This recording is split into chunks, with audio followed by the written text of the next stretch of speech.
Olha, não dá para discutir a vitória porque o Ceará foi mais tranquilo, mais, teve mais capacidade nas conclusões, foi mais equilibrado. E como disse o Gleger, é verdade. Na hora que o Anderson Batatais precisou mexer no time, ele tinha banco de reservas e o Guarani não tem. O Guarani tem um elenco muito limitado, né?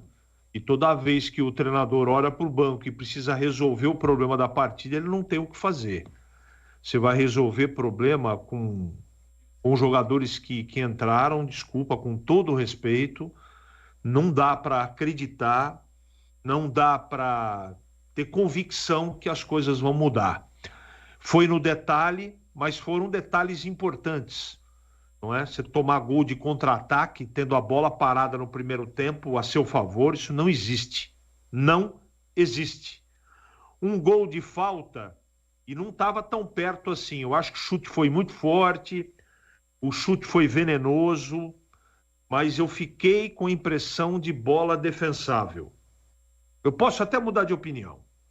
E o terceiro gol, né? O Jefferson prende o pé quando ele vai fazer o travamento ali do Eric. Ele prende o pé na grama, ele passa sozinho, ele tenta cruzar, chuta para o gol. Não interessa, eu também fiquei com a impressão de lance defensável. E esse é o problema do Guarani, não é? É no detalhe, é no refino. E hoje, com a bola nos pés, não teve detalhe e refino, como teve na partida contra o Brusque.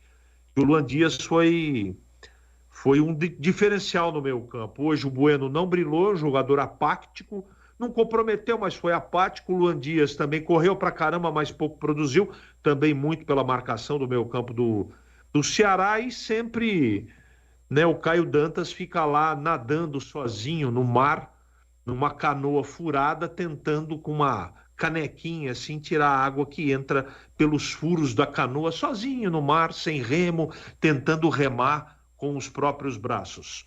É complicado, é muito complicado. É uma vitória que complica ainda mais a situação do Guarani, mas eu não posso, nessa partida de futebol, dizer qualquer coisa diferente a não ser o merecimento da vitória do Ceará, que foi um time, não é um super time. O Guarani, em alguns momentos, nos passou a impressão que era possível, mas no detalhe, na afinação do jogo, você percebe que eles estão indo além do limite. Eles correm pra caramba. Esse grupo não pode ser acusado de falta de dedicação. Eles se entregam até a alma. O problema é que falta a parte técnica, falta a qualidade e falta as peças de reposição. Repito, quando o treinador ora para o banco de reservas que ele tem que dar uma oxigenada e dar uma turbinada no time, não acontece absolutamente nada.